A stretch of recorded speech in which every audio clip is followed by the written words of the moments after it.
Talking in the dark in the damp bedroom, Victor Ripon sat hunched over his desk, making last-minute corrections on the 9th or 10th draft, he couldn't remember which, of a letter to the one person in the world who might be able to help. Outside, puppies with the voices off children struggled against their leashes for a chance to be let in from the cold. He ignored them and bore down. Their efforts at sympathy were wasted on him. He had nothing more to give. After 33 years, he had finally stepped out of the melodrama. He clicked the pen against his teeth. Since the letter was to a man he had never met, he had to be certain that his words would not seem naive or foolish.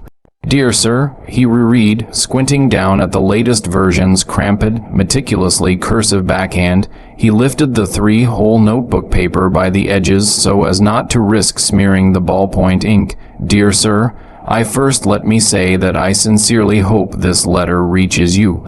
I do not have your home address, so I have taken the liberty of writing in care of your publisher. If they forward it to you, please let me know. Am not in the habit of writing to authors. This is the first time. So please bear with me if my letter is not perfect in spelling, etc.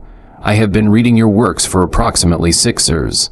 In other words, since shortly after I was married, but more about that later.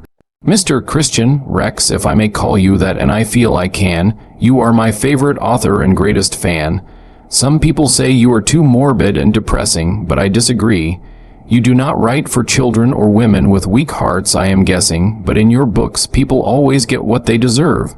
No other author I have read teaches this so well. I can see why you are one of the most popular authors in the world. I have all 6 of your books. I hope there are only 6. One wouldn't like to think I missed any. If so, could you send me a list of titles and where I might obtain them? S.A.S.E. is enclosed for your convenience. Thank you. My favor, it is the silvering. I found that to be a very excellent plot. To tell the truth, it scared the shit out of me, if you know what I mean, and I think you do, right? Wink wink. Moon Over the Nest is right up there, too. My wife introduced me to your novels, my ex-wife I should say, and I guess I should thank her for that much. She left me 2 1/2 ago, took the kids to San Diego first, and then to Salt Lake City, I found out later. I don't know, she didn't say. I have tried to track her down, but no luck. Twice with my late parents' help I found out where she was staying, but too late. So that is the way she wants it, I guess. I miss the kids though, my little boy especially. In your next book, The Edge, I noticed you made one small mistake. Hope you don't mind my pointing it out. In that one, you have Morham killing his old girlfriend by electrocution before he does other things to her. While she is setting up their word processor link, excuse me, but this is wrong. I know this because I was employed in the computer field after dropping out of pre-med to support my family. The current utilized by a Mark E terminal is not enough to produce a lethal shock, even if the interface circuits were wired in sequence as you describe, which is impossible anyway. Sorry, just thought you might like to know. Also, the 0.66 nanosecond figure should be corrected, and so on in a similar vein. Victor worked his way through 3 more densely packed pages of commentary and helpful advice regarding Rex Christian's other bestsellers, including Jesus Had a Son, The Masked Moon, and the collection of short stories. Nightmare territory before returning to more personal matters. If you ever find yourself in my neck of the woods, please feel free to drop by. We could have a few beers and sit up talking about the many things we have in common. Like our love of old movies, I can tell you feel the same way about such classics as Robot Invaders, Mars vs. Earth, and House of Blood from Thue. You wrote about them in your series of articles for TV Guide. I subscribed so I wouldn't miss a single installment. There are others we could talk about, even watch if we're lucky. I get Channel 56 here in Jazeera. You may have heard about it. They show old chestnuts off that persuasion all night long. If you have not guessed by now, I too try my hand at writing occasionally myself. I have been working for the past 1/2 on a story entitled Please, Thank You. It will be a very important story, I believe. Don't worry, I'm not going to ask you to read it. You are probably too busy anyway. Besides, I read Writer's Digest, so I know where to send it if, and when I succeed in bringing it to a satisfactory stage of completion. But you are my inspiration. Without you, I would not have the courage to go on with it at all." He hesitated before the conclusion, as he had when first drafting it 4 nights ago. On the other side off the window pane, the sky was already smoking over with a fine mist, turning rapidly from the color of arterial blood to a dead slate gray. The sea rushed and drubbed at the coastline a mile to the west, shaking and steadily eroding the bedrock upon which his town was built. The vibrations which reached the glass membrane next to him were like the rhythms of a buried human heart. There is one more thing. I have a very important question to ask. I hope you don't mind. It is a simple thing to you, and I'm sure you could answer it. You might say I should ask someone else, but the truth is I don't know anyone else who could help. What I know isn't enough. I thought it would be, but it isn't.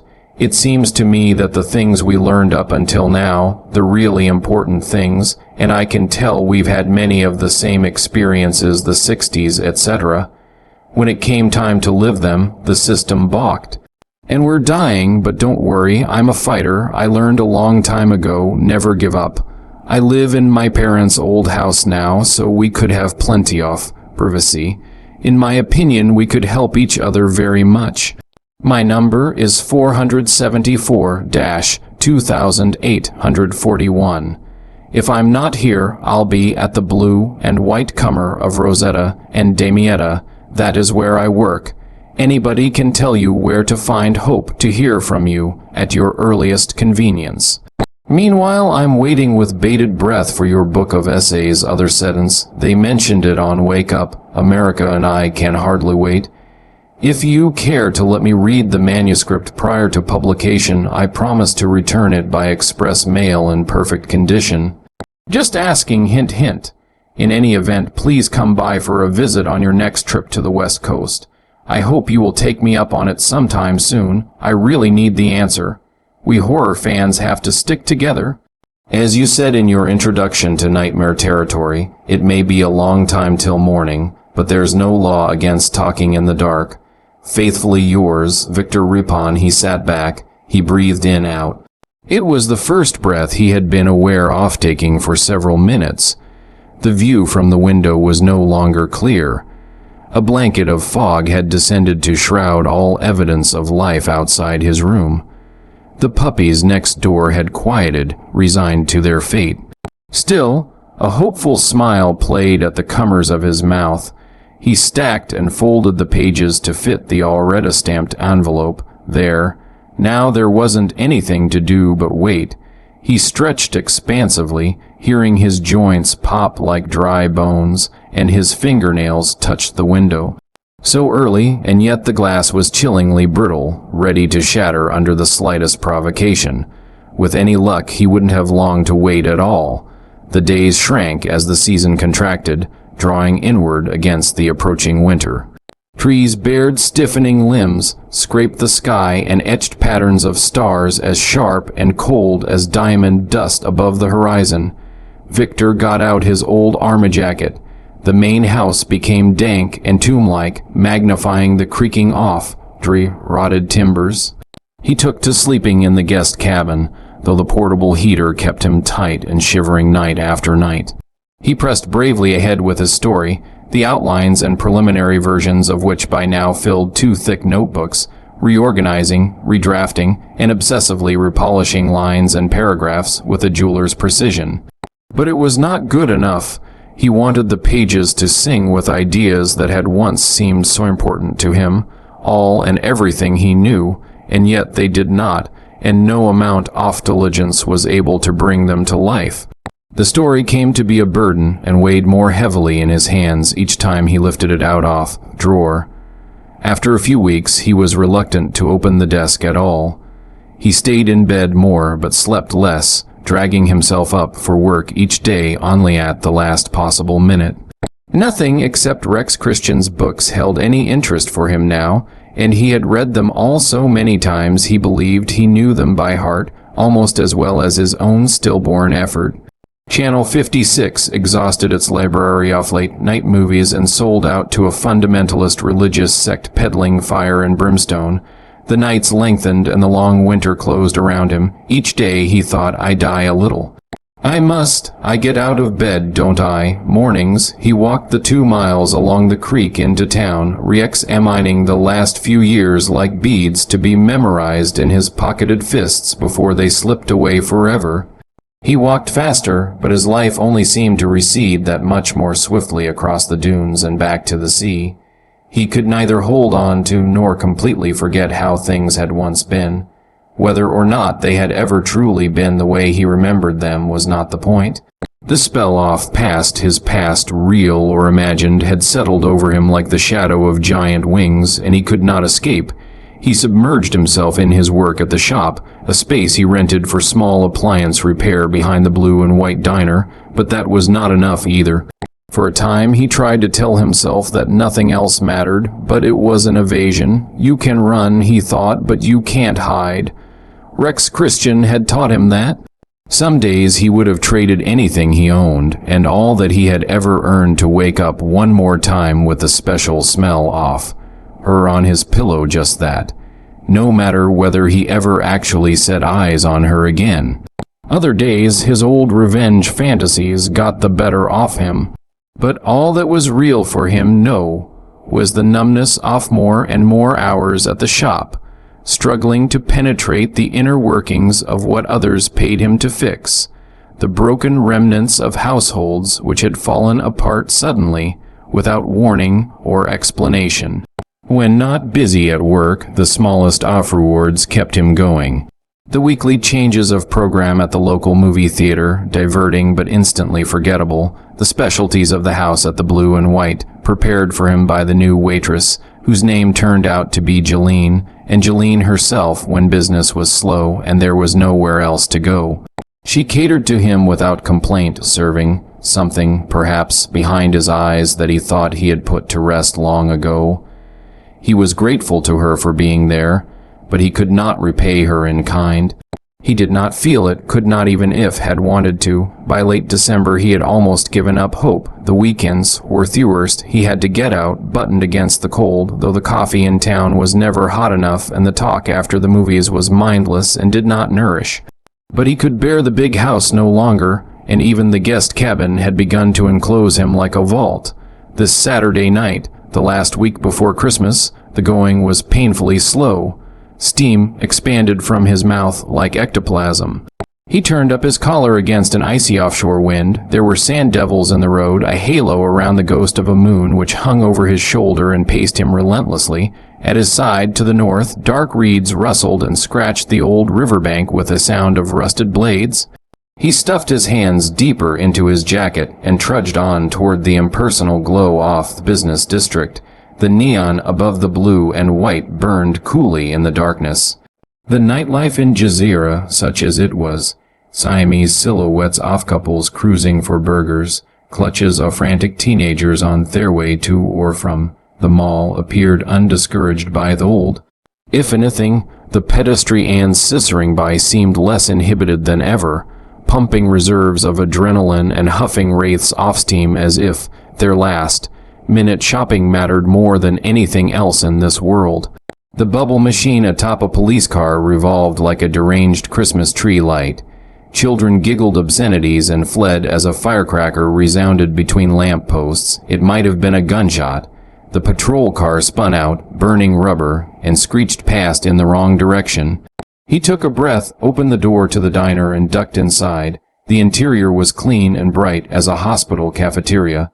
A solitary pensioner dawdled at the end-off counter, spilling coffee as he cradled a cup in both hands. Twin milkshake glasses, both empty, balanced near the edge. As Victor entered, jangling the bell, the waitress glanced up. She saw him and beamed. Hi, yourself. I'll be a few more minutes, do you mind? The night girl just called. She's gonna be late. Jeline watched him as she cleaned off the tables, trying to read his face as if it were the first page of a test. Her eyes flicked nerve-ausleibed. Ween his, take your time, he said. He drew off his gloves and shuffled up to the counter. No, hurry. The movie. We won't miss anything. She blinked at him, but I thought the last show it starts, he said when we get there. Oh, she finished the tables, clearing away the remains off what other people could not finish. I see, she said. Yes. Are you all right? Well, you don't sound like it. She looked at him as if she wanted to smooth his hair, take his temperature, enfold him in her big arms and stroke his head. Instead, she wiped her hands and tilted her face quizzically, keeping her distance. How about something to eat? Just coffee, he said. My stomach's. He sought the precise word. It eluded him. He gave up. It's not right. Again. He tried a smile. It came out wrong. Sorry. Maybe next time. She considered the plate which she had been keeping warm on the grill. It contained a huge portion of shrimp, his favorite. She sighed. The door jingled and a tall man came in. He was dressed like a logger or survivalist from up north, with plaid shirt, hiking boots, full beard and long hair. Victor decided he had never seen him before, though something about the man was vaguely familiar. Jolene dealt out another setup offletware. He didn't need a menu. He knew what he wanted. Victor considered the man, remembering the 60s. That could be me, he thought. I could have gone that way too if I had had the courage. And look at him. He's better off. He doesn't have any attachments to shake. He opted out a long time ago, and now there's nothing to pull him down. Jolene set the man's order to cooking and returned to Victor. It won't be long, she said. I promise. She gestured at the old Zenith portable next to the cash register. You want the TV on? She needed to do something for him. Victor realized she needed to. Sure, he said agreeably. Why not? She flicked a knob. The nightly episode of a new religious game show. You think that's heavy? Was in progress. In each segment, a downtrodden soul from the audience was brought on stage and led up a ramp through a series of possible solutions, including a mock employment bureau, a bank loan office, a dating service, a psychiatric clinic, and finally, when all else had failed, a preacher with shinny cheeks and an unnatural preoccupation with hair. Invariably, this last station of the journey was the one that took. Just now, a poor woman with 3 children and a husband who could not support them was sobbing her way to the top off the hill. Hope to God she finds what she needs, Victor thought absently. She looks like she deserves it. Of course, you can't tell. They're awfully good at getting sympathy, but someone will come down and set things right for her, sooner or later. She'll get what she deserves, and it will be right as rain. I believe that. But what about the kids? They're the ones I'm worried about. At that moment, the door to the diner rang open and several small children charged in, fresh from a spree on the mall, clutching a few cheap toys and a bag of McDonald's French fries. They spotted the big man in the red plaid shirt and ran to him, all stumbles and hugs. The man winked at Jolene, shrugged, and relocated to a comer booth. What they gonna do? He said helplessly. I reckon I gotta feed 'em, right? I'll get the children's menus, said Jolene. You got any chili dogs? Said the man. We came a long way. Don't have a whole lot left to spend. Is that okay? Give them the shrimp, suggested Victor. I can't handle it. Jolene winked back. I think we can come up with something, she said. The pensioner observed the children warily. Who could say what they might have brought in with them? He obviously did not want to find out. His hands shook, spilling more coffee. It ran between his fingers as if his palms had begun to bleed. Well, thought Victor, maybe I was wrong. Look at the big guy now. He can't run away from it either, but it could be he doesn't want to. He's got them, and they'll stick by him no matter what. Lucky, I guess. What's his secret? Out on the sidewalk, passers-by hurried on their way, a look of expectation and dread glazing their eyes. Victor picked up his coffee. It was almost hot enough to taste. There was another burst offering. He braced himself, not knowing what to expect. He scanned the doorway, but this time it was not a customer, it was the telephone. Jolene reached across the counter, pushing dirty dishes out off the way. One of the milkshake glasses teetered and smashed to the floor. At the off the counter, the pensioner jumped as though the spirit of Christ Mass past had just lain its withered fingers to the back of his neck. What? Jolene balanced the receiver. TM sorry, there's so much yes. I said yes, hold on. She passed the phone to Victor. It's for you, she said. It is, sure is, she said. I can't tell if it's a yes. Victor? Yeah, Vic, said the reedy voice on the line. Great to get a hold of you, finally. This is Rex Christian. Really? Said Victor, stunned. Yup. Look, I'll be passing through your town in about, say an hour. Was just wondering, are you free tonight by any chance? Sure, Reed, don't say my name. Okay, said Victor.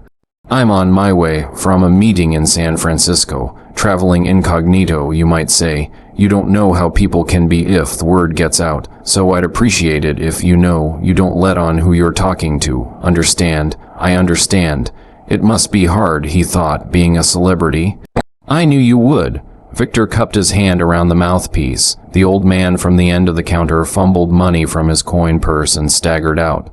Victor tried to say the right things. He wasn't ready. However, he remembered how to get to his own house. He gave directions from Highway 1, speaking as clearly and calmly as he could. Who was that? Asked Jeline when he had hung up. Nobody, said Victor. What? A friend, I mean, he what? I've got to. Meet him, I forgot. Her expression, held together until now by nervous anticipation, wilted before his eyes. The tension left her, her posture sagged. Suddenly, she looked older, overweight, lumpen. He did not know what to say. He grabbed his gloves and made ready to leave. She smoothed her apron, head down, hiding a tic, and then made a great effort to face him.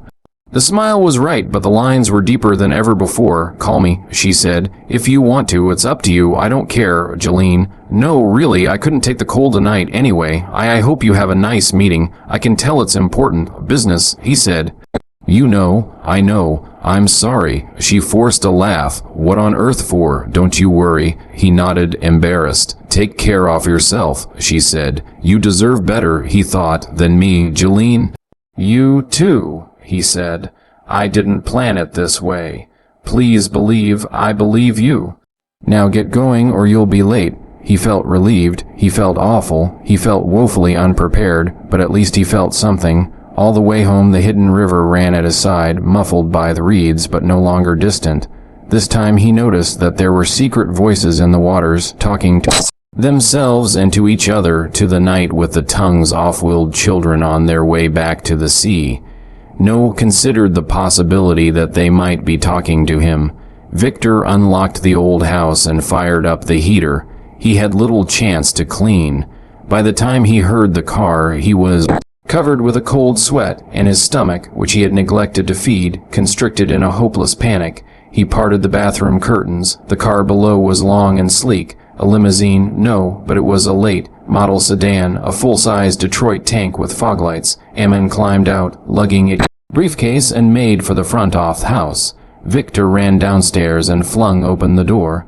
He saw a child approaching in the moonlight. It was the same person he had seen leave the shadow off the car. From the upstairs window, the figure had appeared deceptively foreshortened. The boy came into the circle of the porch light, sticking his chin out and grinning rows off beerly teeth. Victor was confused. Then he saw it was not a child after all. "T.M. Rex Christian," said the dwarf, extending a stubby hand. "Glad to meet you." The hand felt cold and compressed as a rubber ball in Victor's grip. He released it with an involuntary shudder. He cleared his throat. "Come on in." I've been expecting you." The visitor wobbled to an overstuffed chair and bounced up onto the cushion. His round, toed shoes jutted out in front of him. "So, this is where one of my biggest fans lives." "I guess so," said Victor. "This is it.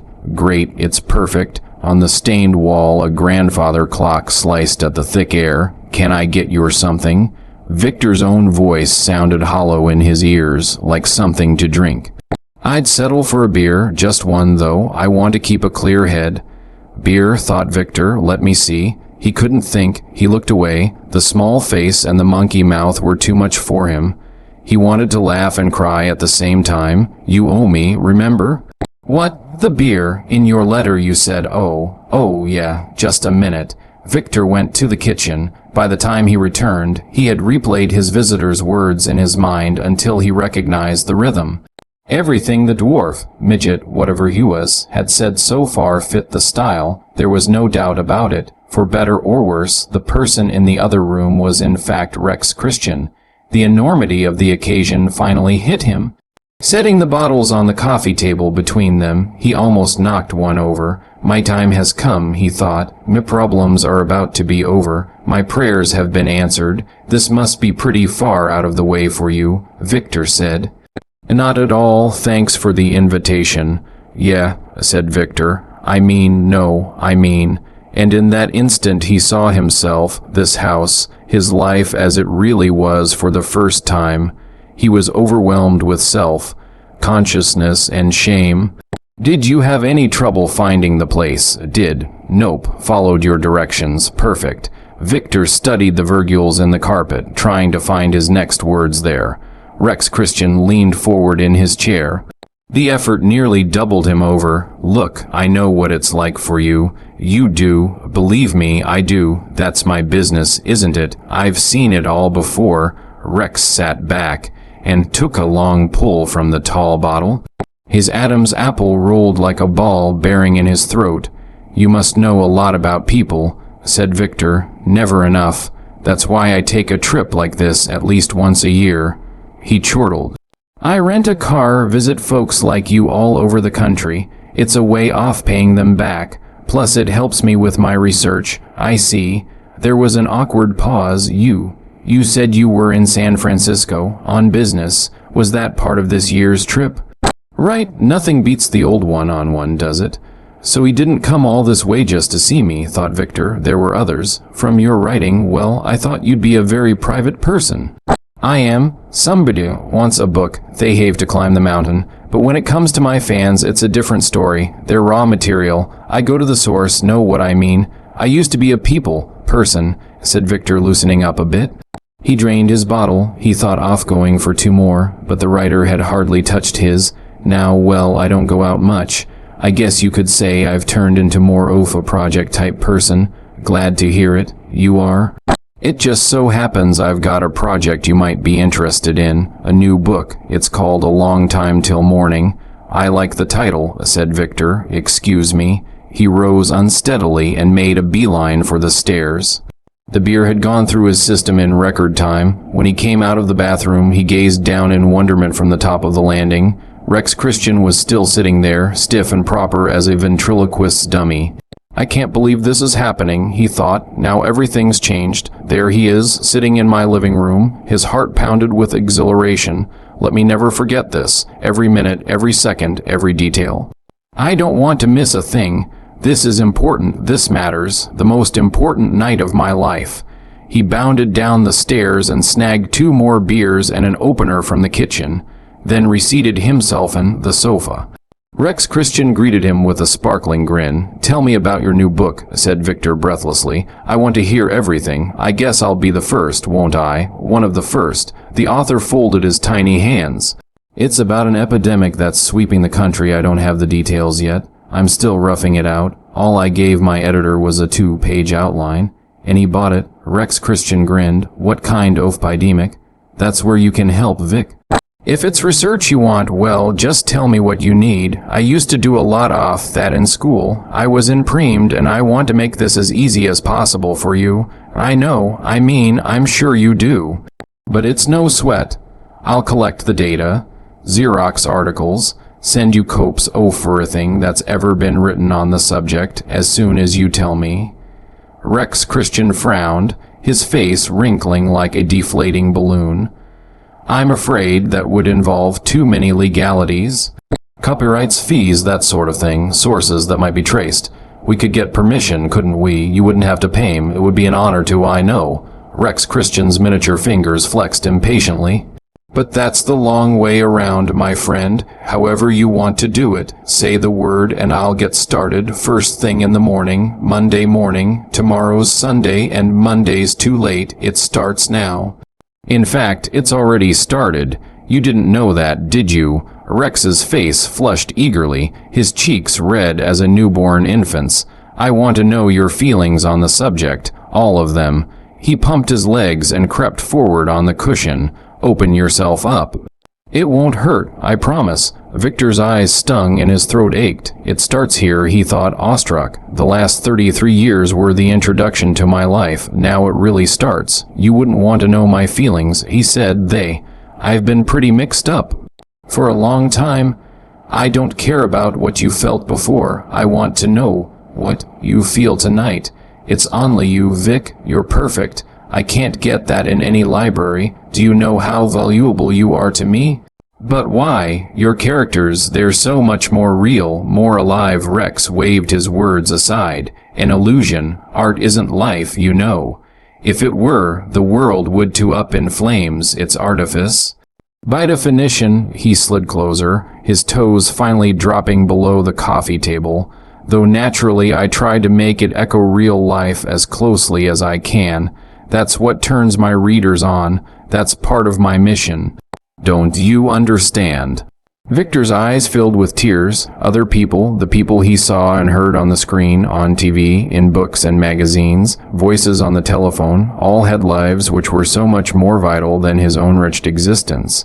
The closest he had ever come to peak experiences, the moments he found himself returning to again and again in his memory, added up to nothing more significant than chance meetings on the road, like the time he hitchhiked to San Francisco in the summer of '67, a party in college where no one knew his name, the face of a girl in the window of a passing bus that he had never been able to forget, and now he lowered his head to his knees and wept, and in a blinding flash, as if the scales had been lifted from his eyes, he knew that nothing would ever be the same for him again.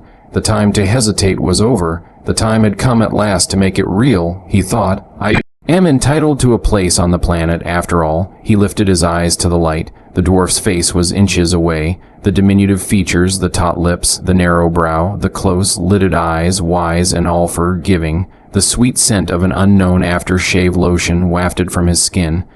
Past doesn't matter, said the dwarf. He placed the short fingers of one hand on Victor's head. To hell with it all. Yes, said Victor. For so long he had thought just the opposite, but now he saw a way out. Oh, yes. Tell me what you feel from this moment on, said the dwarf. I need to know.